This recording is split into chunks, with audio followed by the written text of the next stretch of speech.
Hi hello my dear friends. ఇద్దరు వ్యక్తుల మనస్తత్వాలు ఎంత ప్రయత్నించినా భిన్నంగానే ఉంటాయి. వారు కుటుంబ సభ్యులైనా సరే, అలాగే మీ యొక్క చేతన సుప్త చేతన మనసుల కలయిక కూడా భిన్నంగానే ఉంటుంది. అంటే సుప్త చేతనాత్మక చేతనాత్మక అంటే conscious mind, sub conscious mind. కానీ ఇక్కడ ఈ రెండింటినీ ఒకటి చేస్తేనే కానీ మన కోరికలు ఏవి తీరవు మై డియర్ ఫ్రెండ్స్. మీ ఉదాహరణకు మీరు ₹1,00,00,000 కావాలని మీ యొక్క చేతన మనసుకి కోరినప్పుడు, కాన్షియస్ మైండ్కి కోరినప్పుడు అవి ఎలా వస్తాయి అని మీ సబ్ కాన్షియస్ మైండ్ వెంటనే క్వశ్చన్ వేస్తుంది మై డియర్ ఫ్రెండ్స్. ఈ విధంగా ప్రతిసారి మీ సబ్ కాన్షియస్ మైండ్ విభేదించడం జరుగుతుంది. ఒక గొప్పనైన పని మొదలు పెడదాం అన్నప్పుడు నీతో ఎలా అవుతుంది అని ప్రశ్న వేయడం జరుగుతుంది.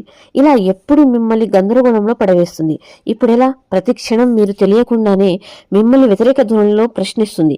ఇక నుండి ప్రతి కోరికను మీరు స్పష్టంగా అయి తీరుతుంది అనే నమ్మకంతో మీరు మీ యొక్క సబ్ కాన్షియస్ మైండ్లో ధృవీకరించండి మై డియర్ ఫ్రెండ్స్. అలా మెల్లగా అది నిజమని నమ్ముతుంది. అదే నిజమని యూనివర్స్ ద్వారా మీకు ఇవ్వడం మొదలు పెడుతుంది. ఖచ్చితంగా మీరు దానిని నమ్మించినప్పుడే అది సాధ్యమవుతుంది.